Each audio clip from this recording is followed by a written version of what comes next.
And that's the story about how I'm wanted in 3 states. Well, I mean, I'm not going to say they didn't deserve it, but yeah. Well, I mean, yeah, you come up to me and you say, "Hey, I'm gonna stab you." Yeah. I mean, it makes the perfect sense. Howdy, y'all. Welcome to the first episode of Title Pending. I'm one of your hosts, Spencer Crowder. And I guess I'm the other one, Thomas Crowder.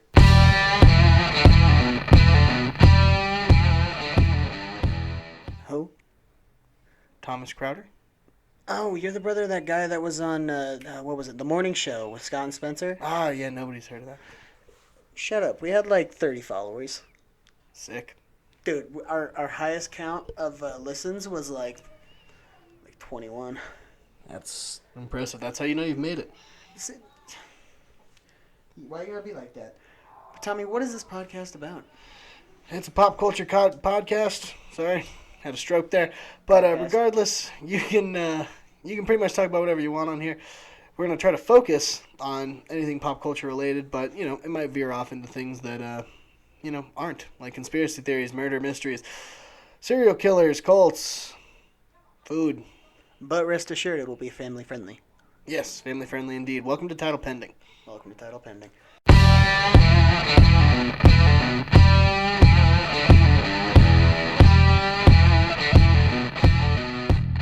So, Tommy, what do you want to let people know about this podcast? Well, this podcast is basically just something to do in our free time, it seems like. We're recording it inside the Boys and Girls Club Teen Center with a bunch of crazy teens playing Fortnite and random Roblox games on the internet. So we're going to try to keep this room as quiet as possible, but like we said, it is a teen center full of amazing kids. Prepubescent, excitable Fortnite players. That's putting it lightly, but yes. Give me a rough estimate of how much money has been spent on V-Bucks and Robux in this building right now. Say $50 total for the kids that are here. But how many of them do you think stole their parents' credit card? All of them. Oof. That's a pretty high number. Indeed it is. V-Bucks is the Fortnite of today's future. Wait. V-Bucks is the currency of today's future. So you're saying it's like the Bitcoin? It is better than the Bitcoin, Spencer. It's a V-Buck. A V-Buck. Is it just a virtual buck? I don't know what else it could stand for, and I don't want to know if it stands for anything else. Fortnite buck?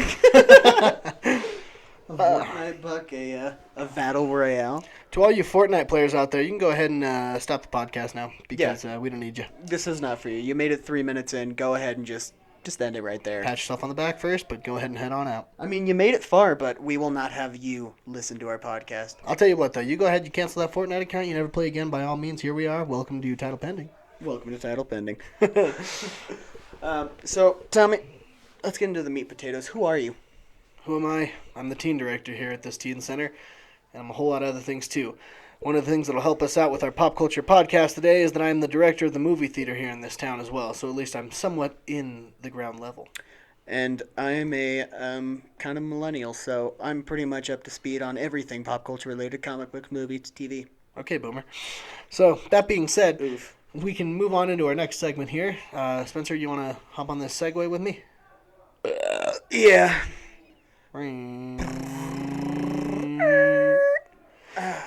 Oh, well, I didn't expect us to end up here, but okay, here we are on planet Mandalore. Mandalore. Wow. This is pretty nice over here. I heard there's a nice show going on over here. Yeah, I think they're filming off to the left. Speaking of the Mandalore, though, that seems to be the biggest show that everybody's talking about. What do you think about it? I think it's great. It's my personal opinion. The only problem I have with it is make those episodes longer. Oh, absolutely, yeah. But I mean, did you see how much they spend on each episode? I have not, no. It's in the double digits of millions.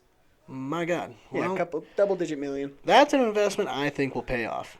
But I don't think every episode has to have something new, something exciting, something very CG and expensive. I don't think so either. I think what they've done with the budget, it doesn't seem very overly CGI to me. I mean, the monsters, I think, is the most they're spending on CGI at this point. You got the ice monster in the first episode, the rhino kind of monster in the second episode. Beware spoilers for The Mandalorian from here on out. Yeah, I should probably put a spoiler warning in there at some point. I'll probably get to it, maybe not. Have fun. If you're not watching The Mandalorian, what are you doing on a pop culture podcast? Do you think the Disney Plus subscription is worth it? I wouldn't know. I'm borrowing a friend's, but if I wasn't borrowing a friend's, I probably would throw out. How much is it? Oh god, I think it's like $9. Ah, $9, that's worth it. You're getting quality shows. But we don't like Disney, so it's literally just The Mandalorian. I mean, it's The Mandalorian and what else did I put on my They Disney got Plus? Marvel, they got Nat Geo. I mean, but who is really watching Disney Plus to watch National Geographic? I'll tell you right now, I am the Nat Geo of my friends group. I mean, my name is Nat Geo. That's right. It's Nat Geo.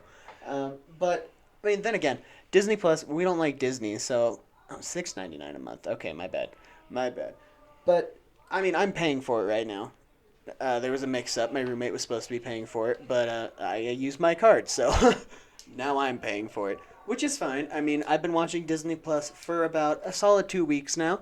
My favorite movie on Disney Plus is, without a doubt, Camp Rock. Ah, yes, Camp Rock.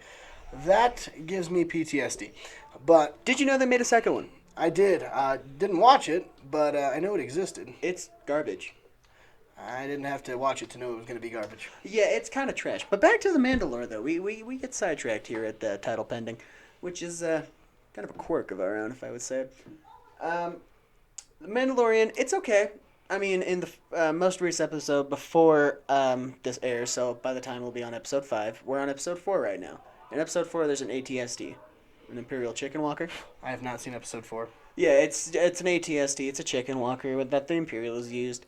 And it kind of doesn't really explain where they got it, how they got it, what's it doing there. I mean, they pretty much just say, like, oh yeah, it's after episode 6, so everything makes sense. If it's Imperial, it's because the Imperials are still around. I don't care. I mean, clearly the Imperials are still around in one form or another just because we obviously saw them hand out a bounty to the Mandalorian. But it's pretty clear that it's a dying organization. They are Drop my not mic. doing much. Oh god, no. They're basically struggling to survive. And I think that's the point of Star Wars, is that good always triumphs evil. Would you consider the Mandalorian to be a good guy? Well, Mandalorians are typically not really good people. Well, this one in particular, do you think he's more of a hero, villain, anti-hero? What do you get from him? He's more like an anti-hero with a heart of gold. You know, one of the best things about having Disney Plus, just a quick sidetrack here, they do have a Goofy movie and an extremely Goofy movie, which, well, that's about all you needed to get my buck. Oh, holes. and Vin Diesel, the pacifier. And they have... Oh, I actually love the pacifier. I love the pacifier. They also have holes. And holes, yes. Those are all on my watch list. We're just taking a look at my watch list just to keep ourselves updated here. You'll see the Mickey Mouse Clubhouse on here. I'm going to tell you that's for my kids, and you're going to believe it. I don't believe it. I don't believe it for a second. Well, that's besides the point. When it comes to the Mandalore, what do you... The Mandalorian, you keep calling it the planet. You got me. When it comes to the Mandalorian, do you have any theories as to where it's going to be going? See, I do have a theory that I read that it's actually Boba. I mean, I could see that. Because, I mean, no other canon version. Well, I mean, I don't even think Boba has been announced alive. Oh, my voice kind of cracked there for a second. I mean, George Lucas said that he was, but George Lucas doesn't have a say anymore. That's Legends now. Okay. I mean, there's an entire comic book dedicated to him escaping the Sarlacc pit. And he's alive in Legends, and I think I read somewhere that, like, they were planning on bringing him back, but waiting for a good time to make it cinematic. So if they came forth and said, you know, at the end of the season, that this is Boba Fett, you're going to be 100% on board with that? Well, then I gotta think of, does the Mandalorian do traits that would fit Boba? Like, does he do, like, the right thing? Actually, no, he doesn't even do the right thing. Do you think Boba has the chance to be, like, a good person underneath all that? I'm going to say no. I feel like, at least from what we've gotten from Star Wars movies so far, we have no inkling that he is doing anything for, you know, something other than a paycheck. That, and if it's Han Solo, because he's, for some reason, got a vendetta, which I like. But, yeah, I mean, it doesn't make any sense for him to be the Mando, so, I mean, I guess not. Now, that being said, what do you think is going to be happening with Baby Yoda from here on out? I mean, obviously it took him 50 years to become a baby, so they're not going to get a full-grown Yoda by the end of the Mandalorian's life. Unless they do a flash forward into the future at the end of the season. Be lazy. But they do that, they show a fully grown, you know, Baby Yoda, you're not going to have a fully grown Mandalorian. He'll be dead. I mean, unless I'm mistaken, Mandalorians have the same lifespan of a human, so 50 plus years to put Baby Yoda at maybe, 4 years old in human years, there's no way he'll be able to see him all the way through. By the end of the Mandalorian's life, which we're looking at maybe another 40 to 50 years, he's still basically going to have an adolescent Yoda species. Well, we don't even know how old he is, though. I mean, it was guesstimated. They said he was 50 years old. No. How old Mando is? That's true. I mean, assuming it's Boba Fett, then, he's already probably got a good 40, 50 years. And he was like at least 12 in Clone years or Clone War era. I mean, who knows? And maybe clones live longer. There's a whole lot of questions. Oh God, no! Clones live shorter. Oh, because once you pass the maturity of when they were cloned, they start to degrade. Because they never really know. You can't make a clone and then have him age. Like, if I made a clone of you, and then it grew up, it's not gonna know how to age after it passes the time that I cloned you. So as soon as it passes the maturity, like right where you are right now, after that it's just gonna start degrading because it's reached its maturity. Interesting. Well, that being said, if he's not a clone, then it's just a completely different. And there's also theories too that I've seen to where Boba Fett and Jango Fett technically aren't even Mandalorians. Yeah, I read that too. But also there's a theory that I read that he was adopted into the not the religion, the people, like the culture, all that stuff, which I can kind of believe. I can definitely believe that. I can see that as well. So, with The Mandalorian, if you're not watching the show, I would say watch the show. It's great, and as of right now, like I said, episodes are short. You're looking at 30 minutes. Like, if you don't have 30 minutes to watch a show that definitely puts in the effort to be a real, true Star Wars TV show, then what are you doing? Jon Favreau does seem like he cares about what he's doing. He seems like he wants to make a good thing that the people will enjoy. He doesn't really seem like, oh, yeah, we just shovel out this money, we could probably make something that'll stick. You fling your poop to the wall, something's bound to stick. And another thing is that one thing I don't like about it is the traveling band of directors that movie has. Episode 4 director, I kind of butchered that. Episode 4 director, it was Bryce Dallas Howard. That was in Jurassic World as the redhead chick. Which you can make the connection, sad as it is. Her dad did direct Solo. Probably the worst Star Wars movie besides Episode 8. You don't like Episode 8? Last Jedi? You don't like Last Jedi? No. I like Force Awakens before I like Last Jedi. Last Jedi is my second favorite Star Wars movie. Why? I think that they basically... You had Rian Johnson come into it. J.J. Abrams, I'm not going to say... Rian Johnson is terrible. That's an opinion. You got J.J. Abrams who, say what you will. I like Force Awakens, but, he definitely basically made New Hope Volume 2. That's the thing, though. If you think about it... So let's think about war tactics. If you're a brand new country starting up and you see a not a nation, but like like another war, make a giant weapon that was proven effective and that could destroy planets, wouldn't you want to recreate that? That's like the most powerful thing. The Empire had a grip on throughout the whole galaxy. But I'm looking at directors only. J.J. Abrams could have gone 50,000 different ways to basically recreate A New Hope. I feel like it was lazy. And then Rian Johnson's given this helm to where it's like, here, this dude set up basically New Hope. So it's almost like he was set up to make Empire Strikes Back. And he chose to throw away the Star Wars formula and create a movie to where you never saw what was going to come. The way that movie Last Jedi played out, I couldn't have predicted any of that. Well, yeah, because he kind of just threw away character development from the last 20 years with Luke Skywalker. The Luke Skywalker stuff, I totally understand why people don't like it. I get it. Even Mark Hamill hated it. And that, they could have done different things with Mark Hamill. It's not my biggest gripe with the film. My biggest gripe, obviously, with the character of Rose. I found her to be... I don't have a problem. Most people took that as, oh, you hate her because she's an Asian American actress. No, we hate the character. I have nothing against Kelly Marie Tran. I think she's a good actor. I quite think she's attractive. But I think her character was terrible. No, it was just a boring character, and it just didn't bring anything to the plot, and that was my biggest problems with that. But I look at Last Jedi, you got Snoke being taken down, which blew my mind. Did not see that coming. The whole lightsaber fight in that throne room was amazing. Snoke was wasted. Snoke wasn't that interesting to begin with. Yeah, but the way I see it is it was just a worthless character. Why would you have someone that's fighting a war? At the beginning of the movie, she was like, I'm tasing people, I'm tasing defectors, I am fully believed in the cause, I'm ready to kill somebody. And at the end of it, she crashes a ship, possibly killing herself and the person from saving the day. I like, what's his name, Finn. I like Finn. Good guy, a little stupid. I don't really like the actor. I don't like John Boyega. But, the whole thing about we don't, kill things we hate, we protect the things we love, that's how you win a war. No, it's really not. No, it's not how you win a war. But, all things set aside, when it comes to The Last Jedi, I like the way it did things differently. Especially because I always look back on that scene in Force Awakens when Han Solo steps onto that platform bridge to talk to Kylo Ren. Maybe I'm different than the rest of you guys, but my opinion, as soon as he walked on that platform, you knew damn well he was dead.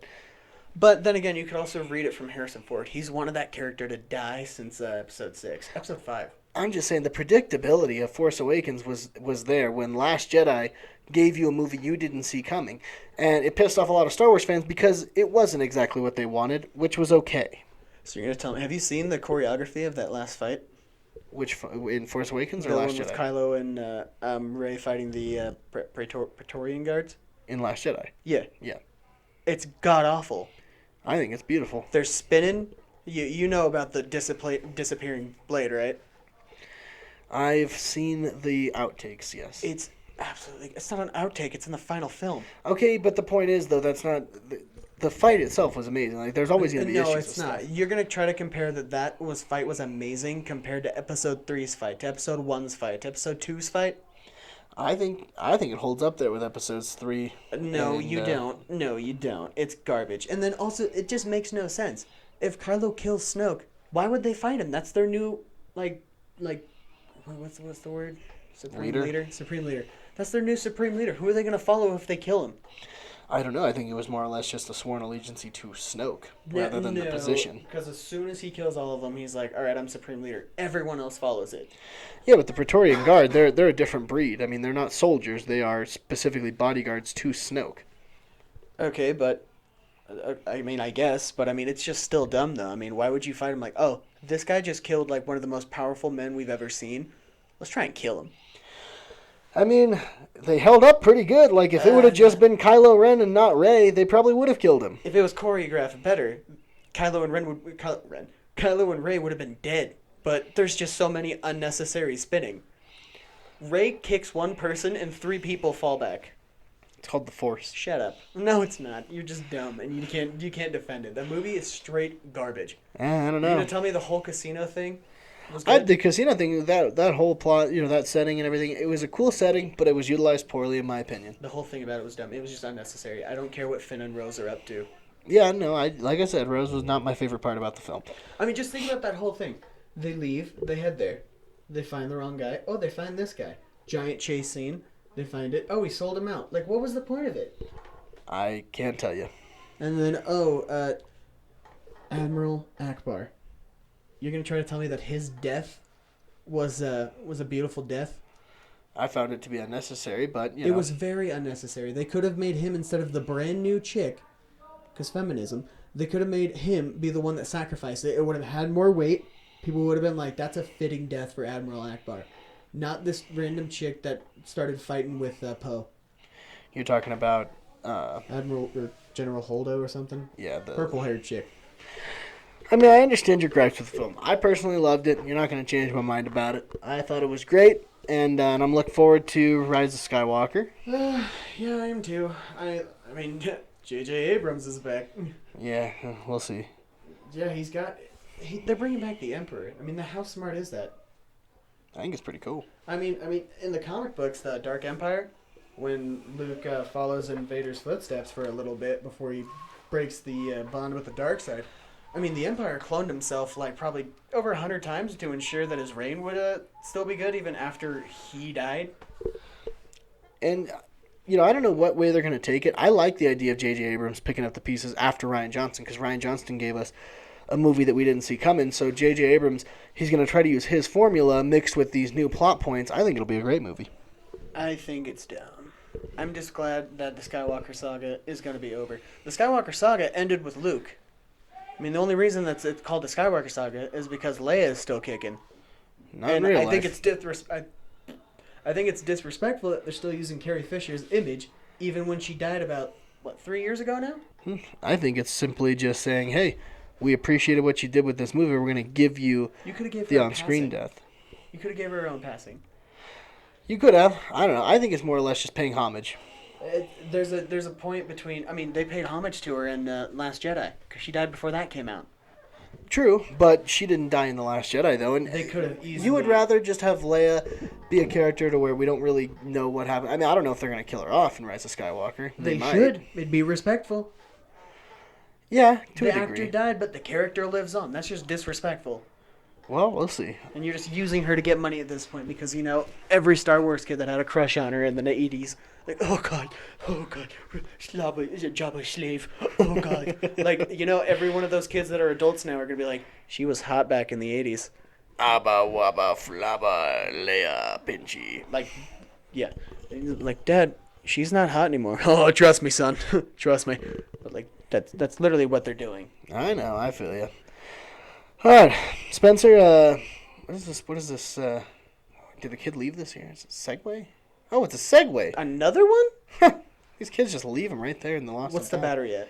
Not high. Not high. You want to take it for a little spin? A little spin. All right. Whee. Battery died. All right, well, let's see. Where are we at here? Tommy, I got a question for you. Yeah. So, with the new TV show Watchmen, great show. Great show. Some things I don't like about it, some things I love about it. I love everything. Some things. But do you think that you should read the comic book before you watch the show? I think that reading the comic book is the best way to go. And I think reading the comic book, you're only doing yourself a favor. It's a great comic book regardless of this TV show, regardless of the Zack Snyder movie. I mean, it's the only comic book to win the Blue Ribbon Award, which is normally only given to actual novels. So it tells you enough. It speaks for itself. You know, it sets this new genre almost for comic books and what being a superhero is, and it's such a realistic take on everything, regardless of the superpowers and all that. I mean, it's such a realistic. You know, what would the world be like with these gods among us? Well, I mean, that's the thing, though. I mean, there's only one actual superpowered hero in that, right? It's just Dr. Manhattan. Yeah, you know, you can make the argument that obviously Ozymandias, or Ozymandias, however you want to pronounce it, he caught a bullet, which is a feat that I don't think humans can do. But I mean, overall, the only real superhero is Dr. Manhattan, and to call him a superhero is almost an insult. I mean, he's a god. No, definitely a god. I mean, he's like the first scientific god. I mean, with that movie, I mean, you can say anything about how, with like comic books, if there's like a missing link in like a scientific explanation, you don't have to explain it. That's the fun part. This isn't the real world where you have to explain everything for it to become credible. And unlike Damon Lindelof's other shows, such as Lost or The Leftovers, which oftentimes put a question on science and faith, this one is pretty much all in a comic book realm to where he's posing different questions about, you know, what it means to be human, race, religion, all these things. But overall, like, he understands the platform that he's on when it comes to being in this Watchmen universe. And, you know, it's one of those things, like, I loved Lindelof's earlier work. I love Lost for the first 3.5 seasons, and I love The Leftovers for all that it is. But to see him kind of going outside of what he's normally done, which is like, here's an interesting, you know, setting, and let's pose a question of, you know, is this scientific or is this religious? I mean, you yourself don't have much, or maybe you're not really a faithful guy. I am not faithful at all. I cheat on multiple women. Well, I was talking about Jesus. I cheat on Jesus too. The devil is way hotter. Well, he is dummy thick. Stupid thick. All right, let's get this Last Supper wrapped up then. Spencer, how about you tell me your top 5 superhero movies? We'll start this off. You tell me your number. We'll start 5, actually. You tell me your number 5. I'll tell you my number 5, and we'll back and forth it. Well, for my number 5, brother, I have the new Spider-Man Into the Spider-Verse movie. Now, why would you put that as number 5? I don't think it's very cookie cutter. No, not at all. But the one thing that makes it in my top 5 is just the animation style. It's an impressive movie. It was almost in my top 5. I mean, the fact that they cared so much to put, so much effort to make it look like an actual comic book with the dots, the circles, all that stuff. They cared really much, and you can tell all the time and effort they put into it. Story, it's basically any like superhero story, but the best thing about it for me is most likely the animation. The animation's great. It's a movie for comic book fans and regular people alike. And it's one of those reasons to where, you know, anytime I start to think, Sony, just sell the rights of Spider-Man back to Marvel, then we get a Spider-Man Into the Spider-Verse, and I'm like, okay, Sony knows what they're doing with this character. They made a great film about him, and as much as I want to see Spider-Man, you know, go straight to a Marvel platform only, like, I would miss these animated movies that we're not getting from Marvel. Oh yeah, because I mean, sometimes animated movies are like the better option. Because I mean, you're limited in like live action movies mostly by what the human body can do, what CGI can do, and like how to link that. Agreed. So for my number 5, I've got Batman from 1989, and I think it's Michael a classic. Keaton, correct? Michael Keaton Batman. Just for people that don't know. Yes, it's a classic film. You know, I've said it again and again. I think Christian Bale is the best Batman, but I think Michael Keaton gives us an almost damn near perfect Bruce Wayne. And I think when it comes to the Batman, you know, it's very much like a comic book in terms of the setting, the noir, you know, the characters and all that. But it does stray away from comics in terms of, you know, what Batman is about. I mean, he's killing in this movie. He is, you know, clearly a lot more, you know, apt to... how would I put that? I'd say it's just more real. It's more realistic. And Batman in this one, you know, he has a code to a degree, but he's not... I mean, he understands... There's that whole Batman thing where, oh, if you kill a murderer, then there's still only one murderer. Which that's pretty stupid. It's not sound logic. And this Batman clearly understands if I kill 12 murderers, then there's still only one murderer because it's just me. That's 11. That's 11 gone. It's a Batman who definitely kind of threw away the whole anti-gun, anti-killing, which could piss off comic book fans. It certainly has with Batman v Superman. Oh, God, yeah. Zack Snyder did. He was way out of his range in that one. But people forget. I mean, that was Batman 1989. I mean, that dude killed. I mean, he killed that Joker. It did not matter. But I was okay with it because it was a different kind of Batman. And I loved the tone of that movie. That movie really did feel like you were stepping into Gotham City. And I think it just really put it above the rest. The soundtrack also amazing. Danny Elfman clearly made... Danny Elfman was probably one of the best things. I love soundtracks in movies. And Michael he Giacchino. made a Batman theme that is going to resonate with fans. You know, Christopher Nolan, you know, he has great soundtracks behind everything, but it's not really a soundtrack. It's more just like atmospheric music, whereas in Batman 1989, you are getting themes. So that Batman Batman made in 1989 is my number 5 choice there. Spencer, what do you got for number 4? So, Tommy, I think for my number 4, I would have to put with the original Tobey Maguire Spider-Man 2. A good choice. Why Spider-Man 2? Because I feel like with the first one, that was like the first live-action Peter Parker Spider-Man movie, and I feel like it was just like the first draft of it. I agree. And I feel like the third one was just way too much studio control. Like the director didn't want to do what he wanted to do. And you feel like the second one remedied all that? I feel like the second one was perfect because it gave us an interesting villain, Dr. Octopus. Because I mean, obviously he wasn't all there. He had that chip in his head. The claws were telling what to do most of the time. So I mean, I feel like it was like an interesting character. He lost his wife, all that stuff. It gave him motivation to do it. He was kind of conflicted. So I feel like he didn't really have much of a choice. And I feel like with the whole, I mean, this Spider-Man was a little weird because he had the organic web shooters. Mm-hmm. That little watching his wrist do that. Oh god, that was gross. And he lost his power, and you hear throughout the whole movie, oh, if you keep something bottled up inside like love, it'll bound to mess with you a little bit. I was like, okay, I could see that. I mean, when you're not on your game, because I mean, if you're fighting with your wife, are you gonna be on your game at work? Probably not. No. Yeah, no, exactly. I mean, even though he wasn't even dating her, but I like the scene where he throws the car, which kind of made no sense now that I think about it. If he wants Peter Parker alive, why would he throw a car in the cafe? Because when you're angry, you don't think. Okay, boomer. But that was my choice, Spider-Man 2. What would you say is your choice for the fourth? I'm going to stick with that Spider-Man theme we've got going here and say Spider-Man Homecoming. That was the first of the new MCU movie, correct? Yes, Tom Holland's first solo outing as Spider-Man. I think it was great for a lot of reasons. We didn't get the whole rehash of Uncle Ben and all that, which a lot of people... God, yeah, they listened. Yeah, and a lot of people saw that coming with basically this new Spider-Man origin movie, but it really wasn't like that. And, instead of Uncle Ben, we saw Tony Stark, who, I mean, say what you will, that was a pseudo-father for Peter Parker there. And I think, in my opinion, I love Tobey Maguire, I love that Spider-Man trilogy, but Tom Holland is Spider-Man in my book. He definitely portrays a younger, actual teen kid. He's just, and the other, I'm a big Andrew Garfield fan and anything but his Spider-Man movies. But, Andrew Garfield, it wasn't believable. I mean, Peter Parker's this nerd, he's this outcast, and, I feel like Tom Holland can portray that really well. I feel like you don't look at Tom Holland and be like, oh, that's clearly a superhero. Like, you look at Tom Holland, like, that's kind of a nerdy kid. And he fits the Spider-Man bill really well. He's lovable. You get this hero who is clearly struggling with, what it means to be a hero, and his only role model is this, just megastar at the industry. You've got Tony Stark, Iron Man. That's who, is your mentor. You have to live up to these huge standards, and he does in his own way. He's your friendly neighborhood Spider-Man.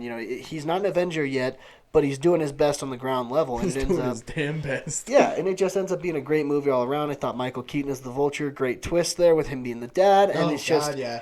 I mean, That it's kind of pissed me off how I didn't see that coming. me as well. And then the other thing is, too, it's like any working class man can sympathize with Michael Keaton in terms of the dude had a job, doing his job, and then you get these Avengers who destroy his city, and then take the work away from him.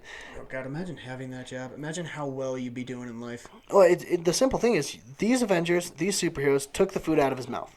Oh, and definitely. He's pissed. So, wouldn't you do the same thing? You're a working family man, and all of a sudden, these superheroes destroy your city and then take away your opportunity to clean it up and make some money. You'd be pissed too. He's definitely relatable. So, Spencer, that's my number 4. What do you got for your number 3? For my number 3, I have the new Avengers Endgame movie. A good one. A long one. Very long, but I mean, I think there hasn't been another superhero movie that has given me more chills than Avengers Endgame. And it's one of those, talk about the difficulty behind making an Avengers Infinity War and Avengers Endgame to where it's you have to find the screen time for 20 years worth of movies, or no, 10 years, 10 years worth of movies, all these characters, all these universes, these plot lines, these storylines. You have to find a way to wrap it all up in 2 movies, and they did it. Like, not only did they do it, they excelled at it. And they did fan service. I mean, who would have thought? I mean, go back 10 years to 2008, or 11 years, where Iron Man first, showed up. If you would have told me, yeah, Captain America wielded Mjolnir and fought Thanos with it and did way better than Thor ever did with the hammer, I'd be like, okay. I wouldn't even know what the heck you just said. Oh, God, no. Hell no. I mean, it's just one of those things. I think Endgame was almost an impossible movie to make good, and they made it amazing. Oh, yeah, Joe and Anthony Russo. I mean, I'm not going to say, oh, yeah, best directors ever, because, I mean, what have they done before that? Winter Soldier? They did some episodes of, Community. Yeah, I mean, yeah. I mean, these guys killed it, and they definitely killed it. Anybody would be lucky to have them direct anything. I'd love to see what they could do to a Star Wars film. So, my number 3, sticking with the Marvel theme here, you have the one that ended it all, I have the one that begins it all, with Iron Man from 2008. Great movie, great casting. There's Jon Favreau again, as we talked about him in The Mandalorian. But it's a movie to where, I don't think the intent was to spark off this cinematic universe at all. I disagree with that.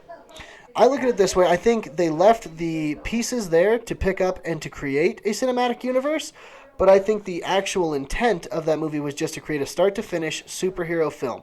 Because you can watch Iron Man and not have a cinematic universe built behind it, which for a lot of the movies in the Marvel Cinematic Universe, it's so much force-feeding you to be ready for the next one. I feel like Iron Man was a good job of just, here's a movie. It's not get ready for what's coming next. It was a movie. A lot of these new ones, it's like, this was a movie, but look at these implications it'll have. I mean, look at Civil War. I mean, oh, God, yeah. Civil War, one of my favorites for sure, but there was so much of this is kind of just the beginning. It wasn't like, hey, here's everything culminating. It's like, hey, here's a setup for what's happening next. Yeah, even with the cell phone at the end that Stan Lee gave him. That was totally setting up for, they're going to get back together. They're going to be good. There's just a lot there, but I think Iron Man, clearly the one that created a Marvel universe that is, I mean, I'm a huge DC guy. I'm DC before Marvel all the way, but, I mean, I can't argue with the fact that their cinematic universe is insane. Which one, the first one or the second one? What do you mean? DCEU 2.0? Oh, yeah, no. Robert seriously. Pattinson? I want to see the DC universe succeed. So far, it's not been disappointing, but it's been nothing compared to what it's up against. Oh, God, no. And, the way that it went with the DC movies is that if you give all your characters, your properties to one person, it's going to be way too much, as with Zack Snyder. Man of Steel, okay. Zack Snyder kind of gets off on destruction and like the weight of his responsibilities. Like I get it, he hasn't been Superman for a while, so he's kind of rough at this. People are gonna get killed, but to have 75 9/11s in your movie, it's a bit too much. I mean, I don't think there was one person that got destroyed if you weren't important to the story. I agree. So let's get on to your number 2 pick there. My number 2 pick, I think you're gonna be proud of me for this one, was Dark Knight. Dark Knight. We'll hear about that more from me in a little bit. My favorite thing about Dark Knight, I love the score. Love the score. It's a fantastic score. Another thing that I like about it is with his suit upgrade that they didn't just brush over with. Mm-hmm. I mean, you could have just gave him a suit upgrade and you would have never talked about it. You would have just implied, oh, he just got a new upgrade. I mean, with the first suit that he couldn't move his neck in, and then he asks, yeah, I'd like to turn my head. They even put it in like the first fight scene that he's got. He kept the old suit from the first movie. And he's like, oh yeah, I'd like to move my head. And then he changed it, all that. So, I mean, it was nice. All problems that the actual actor was dealing with his costume. Exactly. Christian Bale had a problem with it, and instead of just being like, oh yeah, let's just fix this behind the scenes, he's like, no, I want it to be, he's going to talk and he's going to actually ask for it. So, oh, okay. I like that. No, I agree. I'll talk more about Dark Knight when I get to it on my choice, but... oh yeah, I'm going to let you have that one. So my number 2, which I know you also have on your list here, is going to be Watchmen. Oh, that was your number 2? Mm-hmm. I think we kind of have our switched up. It would appear that my number 1 Dark Knight and number 2 Watchmen is your number 2 Dark Knight, number 1 Watchmen. I love Watchmen so much. All right, let's talk about Watchmen. Okay, you want to talk about Watchmen? You go first since this was your pick. So with Watchmen, I think number 1, panel for panel. I mean, talk about like an almost exact recreation of a comic from page to screen. There's really no doubt that Zack Snyder, he really took a look at that comic book and was like, I'm going to just simply make this into a movie. I'm not going to try to translate it. I'm going to take it for what it is and put it onto a picture. Oh, I completely agree with that. And, aside from the one change he's made when it comes to the ending, which, we can get into, it was perfect. The hatred that comes towards Watchmen is a lot of just the way Zack Snyder directs things. And I understand people don't like a lot of the slow-mo fight scene, this, that, and the other thing, but I thought it worked really well with this movie. I don't really think it's cinematic, but I do think it adds some flair to his movies, like with, what's his name? J.J. Abrams and his lens flares. I think that's definitely like part of his thing. That's his signature. It's his niche, it's his signature. It's like what he adds to it. But I also think that with Watchmen, this was before he got complete control with what to do. This was where it was like, I need to impress these people. I'm basically going to make this comic book into a movie. And I'm not the biggest Zack Snyder fanboy by any means. I watched Sucker Punch, and if you're going to tell me that was a good movie, I'm going to disagree with you. Yeah. But it's one of those things. I think Watchmen's great. My biggest gripe with the film is simply Silk Spectre. I think her character and more or less the actor portrayal was bland. I found her to be the TV show definitely fixed that. The TV show took Sally Jupiter's daughter. What's her name now? Laurie Jupiter. Well, now she goes by Laurie Blake. That is true. Taking over her dad's mantle as the comedian there, but it took her character, who I felt was the worst part of Watchmen, and turned her into one of the best parts of the TV show. Oh, absolutely. And, the one biggest difference between the Watchmen show, or the Watchmen movie, and the Watchmen comic book is the ending.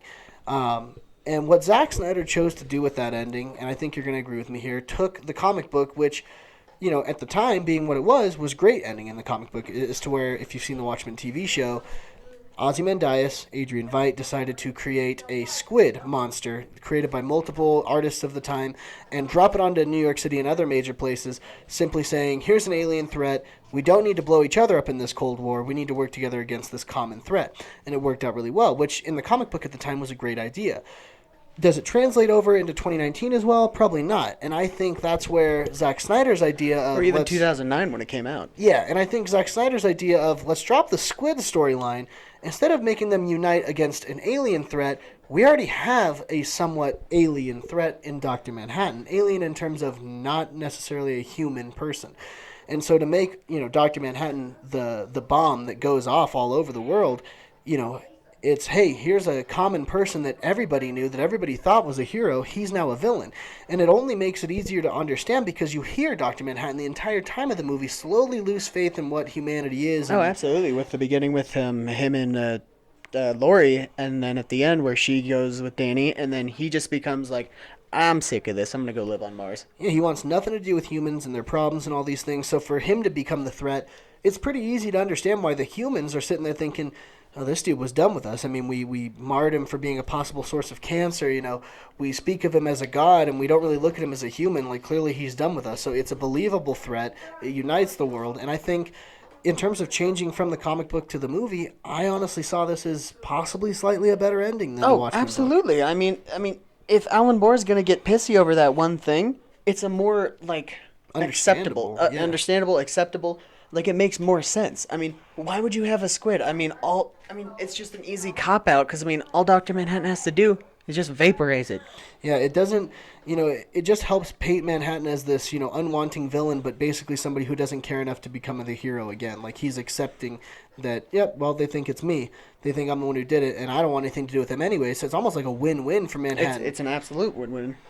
And so that's my take on the Watchmen. And when it comes to my number one, obviously Dark Knight. I think it's just an amazing comic book movie. To even be considered a comic book movie, I mean, it's so much more than that to try to put it in one sentence, But you got Christian Bale, amazing performance. Christopher Nolan, one of the best directors of our decade. You've got Aaron Eckhart performing a Two-Face not much Two-Face on the screen time, but man, you got a lot of Judge Dent, and I think that was well worth it. And his character development throughout that whole movie is just fantastic. Yeah, no, he is right there side by side with Batman in terms of what they believe in, and then we finally see both of them lose the one thing that matters to them most, and only one of them breaks, and it was Dent, and that's the biggest difference between the two, and Batman understands that Dent was the face that the city needed, as much as Batman was the hero they needed. Dent was the one that they could get behind, and so Batman wasn't the hero they needed, but the one they deserved. agreed. And so for Batman's Silent sake, Guardian, a Dark Knight. Sorry. So, for Batman's sake, it's like, it sucks because it's like now you have to vilify yourself, but you have to give these people something to, believe in. Oh, absolutely. And they're not going to believe in a vigilante more than they're going to believe in this actual, officer of the law who, not known to the public city's knowledge, but, had a fall from grace. They didn't know that. They only knew him as this guy who gave it all. So, it's a good movie to where it just shows Batman was more superhuman than any superhero because of what he was willing to do, what he knew what it took. He would give everything he knows had. the sacrifices. He knows everything. And it's just, I don't know. I think just an overall great movie. Obviously, Heath Ledger's Joker was. What can't you say about Nothing it? can hold a candle to it. I mean, I haven't seen the new Joker Joaquin Phoenix movie, and You haven't? I have not. No. It's actually really, and I have really no good. doubts it is. But you're never going to tell me it's better than Heath Ledger's. I'm sorry. Like, I love Jack Nicholson too, but I'm not going to say it is even close. Well, the thing is with the Jokers, every Joker iteration, I'm only counting 4. I don't think Jared Leto is a Joker. He is not. Don't even get me started. But I think that every Joker that they've had has its own niche. I agree. I believe that Jack Nicholson Joker was the gangster. Mm-hmm. I believe that who was after that? So after Jack Nicholson, you would have had Heath Ledger, wouldn't you? Oh no, Cesar Romero, then Jack, then. I mean, and you can also count Mark Hamill in there for his animated series. But I'm not portrayal. going to count the animated ones. Okay. Mark Hamill. I mean, no one holds a torch to him. Everything animated. But I believe that Cesar Romero was definitely the campy actual comedian Joker. Mm-hmm. I think that Heath Ledger was the PTSD riddled veteran. I mean, there's obviously He's very similar to the comedian, in my opinion, from Watchmen, absolutely. in terms of just a guy who sees the world as a joke after realizing that humanity itself is just not even worth it anymore. Absolutely, and he's like a master planner, and he's like the actual smart Joker. Like he just puts it on as like a facade. And then you have Joaquin Phoenix, who actually is the clinically insane, psychosis riddled person. Mm-hmm. He's absolutely like, Arkham Asylum worthy. Oh, definitely. And that movie does justice because many people saw it as, oh, you're glorifying a villain. Like, no, it's actually bringing attention to this is what happens when you ignore people with mental problems.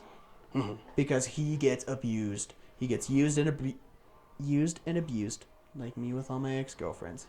Amen, brother. But like it's saying like this could happen to anybody. Anybody could just snap and just hurt people. Like that's the thing. Like I mean, if I had mental problems and everyone's like, get over it, you're fine, get over it. I'm gonna snap eventually, And I'm not saying people are gonna get hurt, but something's definitely gonna happen if you I feel just like I keep should ignoring buy the you a problem. Snickers bar right now. Oh God, yeah, dude. You're not you when you're hungry. But I mean, with that one, it's not of glorifying villains. It's just bringing attention to problems with mental illnesses that we need to pay attention It's to. a villain origin story that has some real life, real world ties. Oh, definitely. And I'm not saying that, like, it's not, like, completely a message. Like, it's definitely, like, oh, you should not like him. He starts riots. He starts all this stuff. But, I mean, you shouldn't ignore, like, the base plot. Like, if someone's having a problem, you shouldn't beat them on a subway. Probably not. No, that's not really a solution. Unless they deserve it. Unless they deserve it. Like that man I killed. Well, like all three of them. Well, one of them didn't deserve it. Well, you win some, you lose some. Family man. But, you know, you can't live. Well, I think that about wraps up Title Pending. If you guys enjoyed this episode, go ahead and do nothing, because I don't expect anything from you. I would prefer a like and subscribe, but that's just me. And if you could tell our voices apart at all throughout this podcast, we give you kudos because we are told we sound alike all the time. Yes, we do. Yes, we do. Yes, we do. Oh, no, sorry, my bad. But, guys, I think that'll wrap it up for the first episode of Title Pending. Thank you, guys. Thanks. Thanks a lot. Thanks. Bye. Bye. Bye.